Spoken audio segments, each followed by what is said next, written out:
Good evening students. Class 9 के जितने भी स्टूडेंट्स हैं उन सभी को जो मैंने बताया था कि मैं शाम को जाके आज क्वेश्चन आंसर करवाऊंगा, जो चैप्टर फर्स्ट था व्हाट इज़ डेमोक्रेसी, लोकतंत्र क्या है।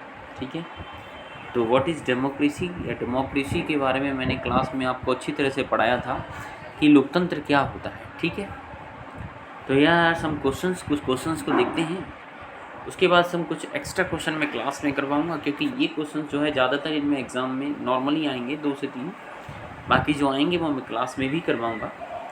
There is some information about the, ये आपकी अपनी समझ के ऊपर है, आपकी अपनी बेसिक नॉलेज के ऊपर है कि आप इनमें से कितने क्वेश्चन सही कर पाते हैं। ये सिर्फ आपकी अपनी बेसिक नॉलेज चेक कर रहे हैं। There is some information about the 4 countries, 4 देशों के बारे में कुछ इन्फॉर्मेशन दी गई है। Based on this information, how would you classify each of these countries right democratic? ये जो क्लासिफिकेशन दी है इनके आधार पर बताइए कौन सी कंट्री डेमोक्रेटिक है, अनडेमोक्रेटिक है, नॉट श्योर, आप बता नहीं सकते क्या है, अगेंस्ट ईच ऑफ दिस। चलिए, तो पहला है दिया गया है, पहले है एक कंट्री है, कंट्री ए।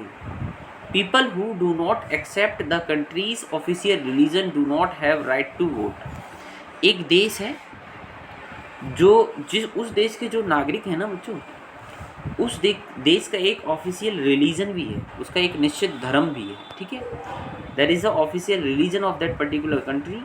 अगर कोई नागरिक जो है उस धर्म को मानने से इनकार करता है तो उसे वोट देने से मना कर दिया जाता है। तो मैंने क्लास में बताया था, in democracy peoples have right to vote, this is called universal order franchisee। जो मैंने बताई थी आपको, what is universal order franchisee? a person who is the age of 18 years, चाहे वो किसी भी जाति से हो, किसी भी धर्म से हो, irrespective of caste creed, चाहे कोई भी जो वो है समुदाय कम्युनिटी से आता हो, ठीक है, चाहे महिला हो या पुरुष हो, उसे वोट देने का अधिकार होता है इन ए डेमोक्रेसी। क्योंकि यहाँ सिर्फ एक धर्म को मानने वाले लोगों को वोट देने का अधिकार है। It is not a democratic country, it is non democratic country. ठीक है, तो मेंशन में ऐसे देंगे, सिर्फ यही अनडेमोक्रेटिक कंट्री है ना, लोकतांत्रिक देश नहीं है। देखा कितना ईजी आंसर है। क्वेश्चन नंबर 2 या बी पॉइंट, कंट्री बी एक और बी देश है। The same party has been winning the election for the last 20 years. एक ही पार्टी 20 सालों से इलेक्शन जीत रही है। मैंने क्लास में बहुत पढ़ाया है आपको, डेमोक्रेसी में मोर देन 2 पार्टीज़ होनी चाहिए। कितनी? मोर देन 2 पार्टीज़ होनी चाहिए, तभी तो डेमोक्रेसी आएगी, लोकतंत्र आएगा। नहीं तो एक पार्टी हमेशा शासन करती रहेगी तो डेमोक्रेसी कहाँ रहेगी? नॉट श्योर, बता नहीं सकते भाई साहब। एक पार्टी है तो वहाँ डेमोक्रेसी हो भी सकती है और नहीं हुई, ये डिपेंड करता है पार्टी के ऊपर। नॉट श्योर, ठीक है, इतना तो श्योर है कि डेमोक्रेसी नहीं रहेगी, नॉट श्योर इसलिए आंसर दिया है C, country C. The ruling party has lost in the last 3 election. जो रूलिंग पार्टी है वो लास्ट 3 इलेक्शन हार गई है। जो पार्टी जो है पहले से शासन कर रही थी वो 3 चुनावों में जीत नहीं रही है। तो सही बात है, डेमोक्रेटिक कंट्री है भाई साहब, चुनाव हो रहे होंगे, एक से ज़्यादा देश होंगे, इसलिए दूसरी पार्टी जीत जा रही होगी, लोगों को दूसरी पार्टी पसंद आ रही होगी, इसलिए लोकतांत्रिक देश है भाई साहब वो तो। अगला है D, country D. There is no independent election commission. ओहो, ईसी नहीं है भाई साहब उस देश में इलेक्शन कमीशन, ठीक है, निर्वाचन आयोग ही नहीं है। और जहाँ निर्वाचन आयोग नहीं होता है, इलेक्शन कमीशन नहीं होता है, वो अनडेमोक्रेटिक कंट्री। तो आंसर में ऐसे लिख देना, अनडेमोक्रेटिक कंट्री। ये रहे सभी आपके answer. I hope you will understand that. Question number 2 पे चलते हैं बच्चों, विद्यार्थियों। 4 मिनट का वीडियो हो गया हुआ। Had is some information about 4 countries, 4 देशों के बारे में फिर बताया गया है। Based on this information how would you classify each of this countries. वही चीज़ है, आपको क्वेश्चन पढ़ना है, समझना है। अगर आपने चैप्टर पढ़ना है तो आपको बताना है इनमें से कौन सी कंट्री डेमोक्रेटिक है, अनडेमोक्रेटिक है, नॉट श्योर है, अगेंस्ट ऑफ दिस। ठीक है, तो ये आपके पास ये दे दी गई है स्टेटमेंट, पढ़िए और बताइए। स्टेटमेंट ए, एक कंट्री पी, एक कंट्री पी है। The parliament can not pass a law about the army without the consent to the chief of army. भाई साहब बड़ी प्रॉब्लम आ गई। मैंने क्लास में पढ़ाया था पाकिस्तान के बारे में, और ये भी पढ़ाया था पाकिस्तान में जो है 2002 में कॉन्स्टिट्यूशनल अमेंडमेंट करके ये कर दिया गया कि जो फाइनल डिसीजन होगा ना वो आर्मी के पास होगा, आर्मी चीफ के पास होगा।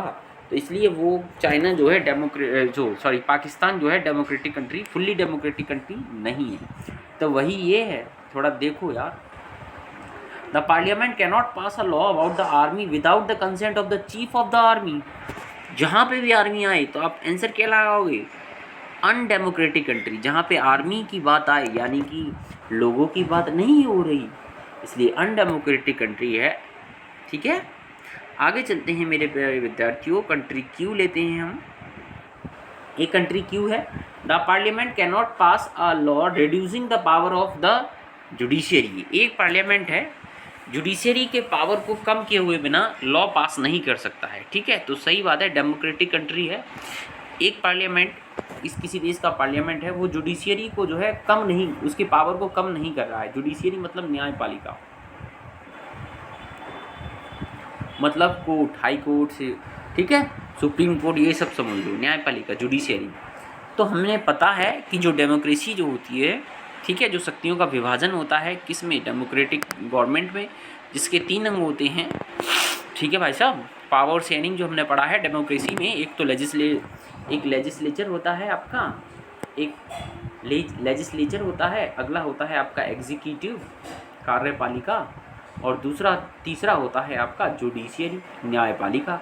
तो कार्यपालिका, इसका कहते हैं विधायिका, कार्यपालिका और न्यायपालिका। ठीक है, तो ये लोग इंडिपेंडेंट बॉडी हैं।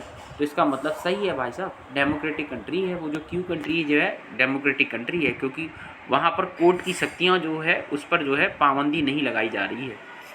जहाँ पर अगर आप कोर्ट की शक्तियों पर भी पाबंदी लगा दोगे तो वो कंट्री जो है डेमोक्रेटिक कंट्री नहीं रहेगी। अब है पॉइंट नंबर सी, देख लेते हैं मेरे प्यारे विद्यार्थियों। Country R, the countries leaders can not sign any treaty.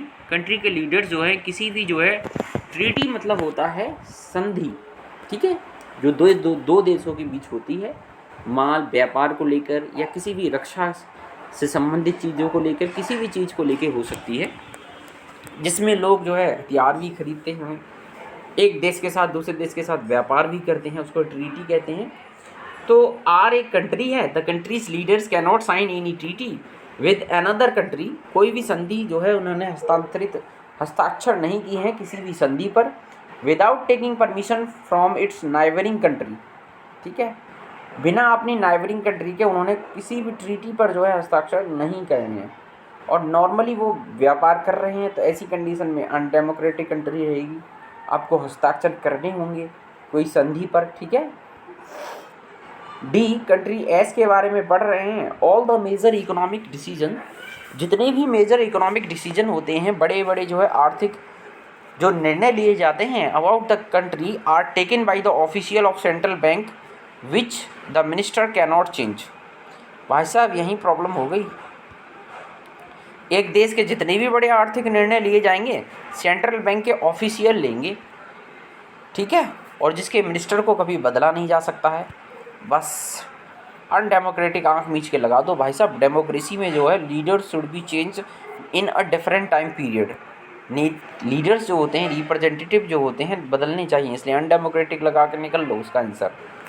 Question number 3 हम करते हैं मेरे विद्यार्थियों। क्वेश्चन नंबर 3 क्या कह रहा है? Which of this is not a good argument in favour of democracy, Y.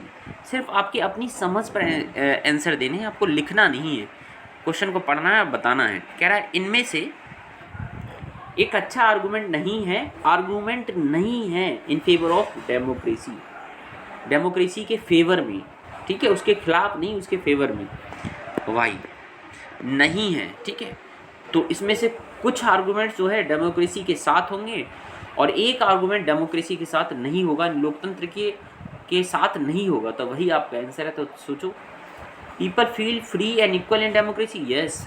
लोग जो है डेमोक्रेसी में जो कैसे रहते हैं, फ्री रहते हैं, स्वतंत्र रहते हैं और समान रहते हैं। ठीक है, because we have a right to equality in a democracy.